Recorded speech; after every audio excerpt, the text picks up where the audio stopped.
ni kuhakikisha kila wanachokifanya Roho yupo, kila wanachokifanya Roho yupo. Na ndio maana unapoisoma kitabu cha Matendo ya Mitume toka sura ya kwanza mpaka ya mwisho, ni Roho, ni Roho, ni Roho, ni Roho, ni Roho, ni Roho. Sura ya kwanza, Roho Mtakatifu anatabiriwa ya kwamba mtapokea nguvu. Ule mstari wa 8, Matendo 1:8, Bwana anawaambia mtapokea nguvu akisha kuachilia juu yenu Roho Mtakatifu. Sura ya pili, Matendo 2:1 mpaka 4.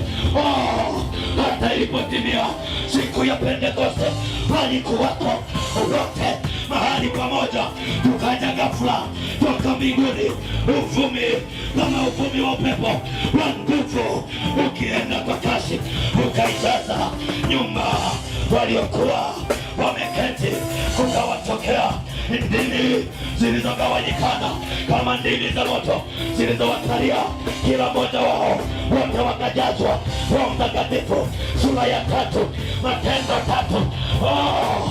Kwenye mlango wa Suleimani, mlango wa Suleimani, yule kiwete akawaangalia Petro na Yohana akitaraji kupata kitu kwao. Petro akamwambia kiwete, hatuna pesa wala dhahabu, tulicho nacho ndicho tukupacho. Kwa jina la Yesu simama uende. Sura ya 4, wamekusanyika kuomba. Kanisa ile mahali walipokusanyika wakatikiswa, wakajazwa Roho, wakajazwa Roho. Sura ya 5, Anania na Safira wanafanya mchezo wakiwa hekaluni, wanakufa wote, wote wawili wanazikwa. Sura ya 6, kanisa limelemewa na huduma ya wajane. Bwana anawachagua akina Stefano kwa huduma ya chakula ya kuhudumia wajane. Sura ya 7, mfia imani, mfia imani wa kwanza, mfia imani wa kwanza.